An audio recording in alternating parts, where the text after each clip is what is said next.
Guys, welcome back to Mukshat channel. Rishi వసుల సఖీధర్ చెరవ పార్ట్ 2. కొత్తగా మన ఛానల్ చూస్తున్నట్టయితే please share and subscribe to Mukshat channel. అలాగే మన సిరీస్ ఎలా ఉన్నాయో కామెంట్ చేయడం మాత్రం మర్చిపోవద్దు. సో స్టార్టింగ్ ఎపిసోడ్స్ వాళ్ళు కలిసేంత వరకు కూడా కొంచెం ల్యాగ్గా అనిపిస్తుంది.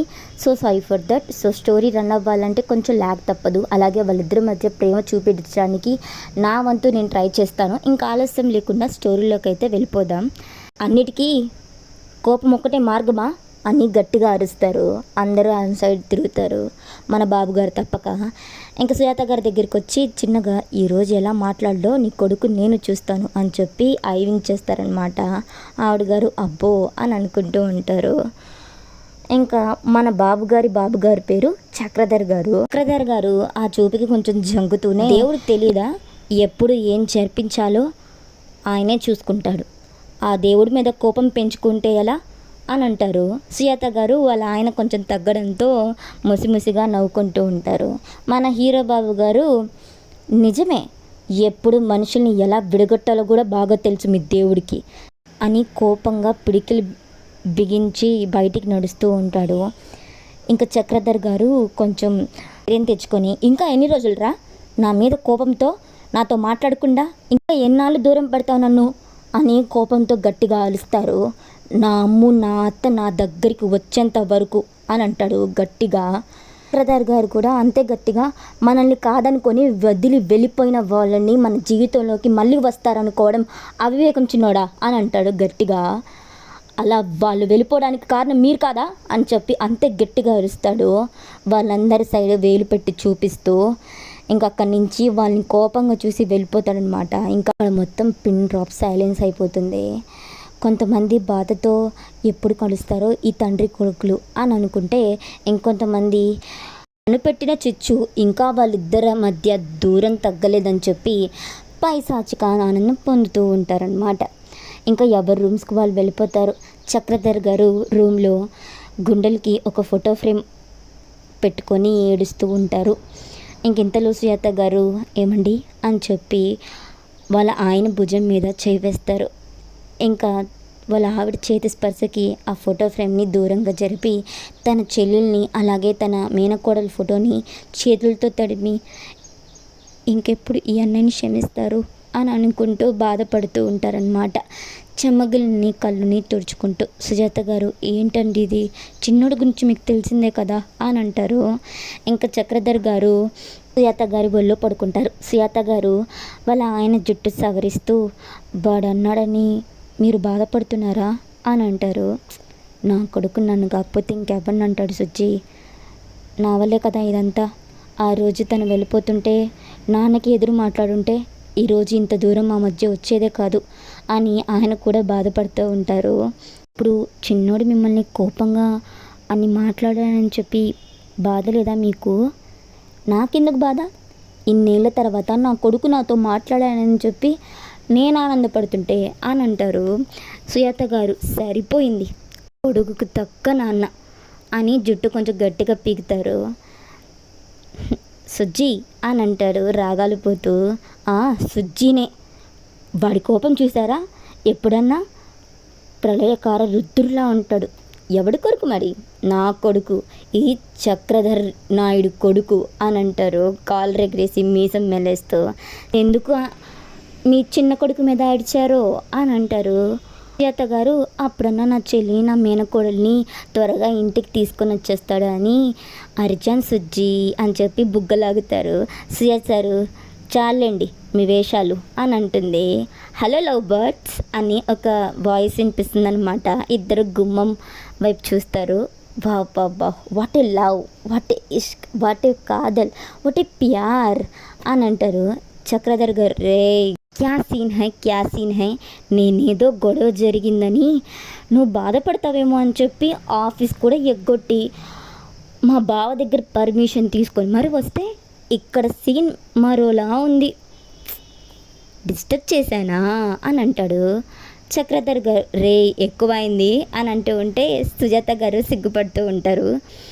ఇంకా చక్రధర్ గారు సుజాత గారు ఒళ్ళు నుంచి లేచి రాసాగర్ అని అంటారు.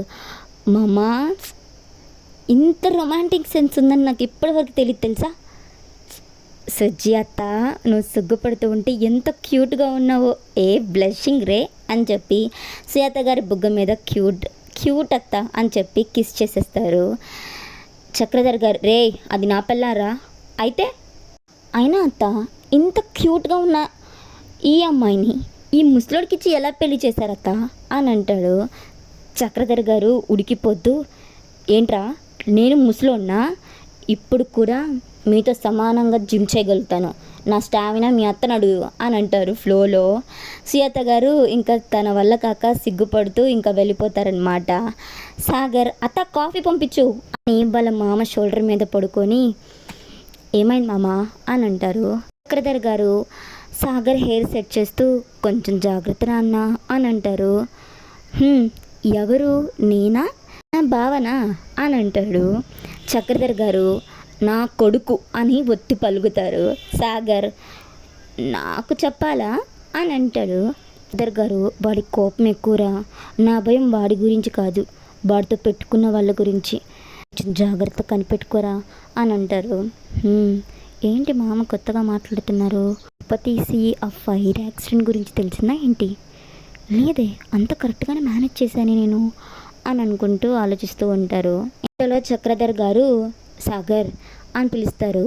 హా మామ జాగ్రత్త అని అంటూ ఉంటే, నువ్వు చెప్పాలా మామ అని చెప్పి బుగ్గలాగుతారు. ఇంకా చక్రధర్ గారికి ఇందాక సుజాత గారికి సాగర్ పెట్టిన ముద్దు గుర్తొచ్చి, అయినా ఏంట్రా నా పిల్లానికి ముద్దు పెడుతున్నావు అని చెవు మేలేస్తారు. ఓ మై మామ, యు ఆర్ టూ పొసెసివ్, నీకు ఇవ్వకుండా అత్తకి ఇచ్చేసానని చెప్పి నువ్వు పొసెసివ్ ఫీల్ అవుతున్నావు కదా అని చెప్పి బుగ్గలాగేసి బుగ్గ మీద ముద్దు పెట్టి బాయ్ మామ అని చెప్పి పరిగెడతారు. చక్రధర్ గారు నవ్వుకుంటూ సాగర్ వెళ్ళి సైడే చూస్తూ ఉంటారు. ఇంతలో ఫోన్ రింగ్ అవుతూ ఉంటుందన్నమాట.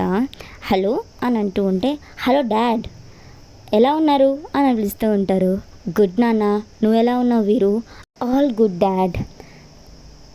అర్థమైంది మీకు యాక్సిడెంట్ గురించి తెలిసిందని. డాడ్, దాంట్లో రిషి తప్పేం లేదు, మన హాస్పిటల్లో ట్యాబ్లెట్స్లో కొకైన్ కలిపి రీప్లేస్ చేశారు.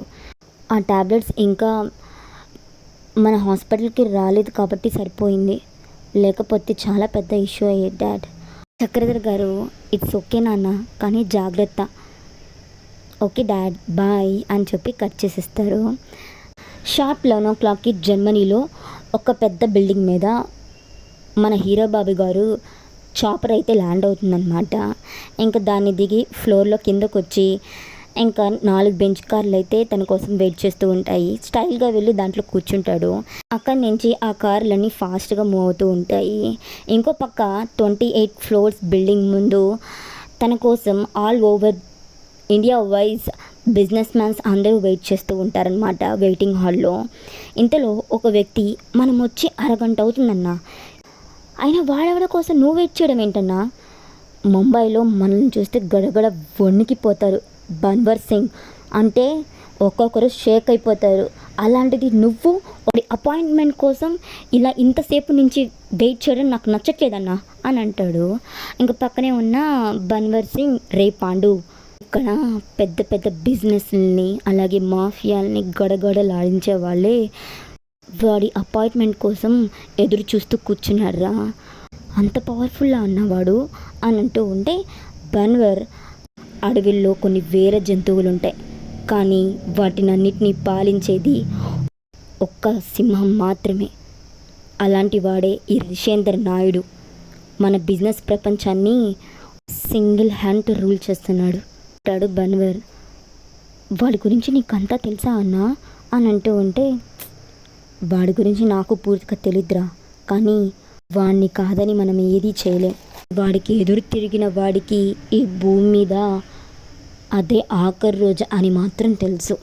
ఇంతలో హాల్ మొత్తం పిన్ డ్రాప్ సైలెన్స్. ఆ 28 అంతస్తుల భవనం ముందు 4 కార్లు చాగినాయి. దాంట్లో నుంచి మన బాబు గారు, అదే రిషేందర్ నాయుడు గారు స్టైల్గా నడుచుకుంటూ వస్తూ ఉంటారు. వెనక 4 బాడీగార్డ్స్. ఆ హాల్ మొత్తం పిన్ డ్రాప్ సైలెన్స్. చిన్న గుండె సూరి కింద పడినా సరే సౌండ్ వచ్చే అంత నిశ్శబ్దం.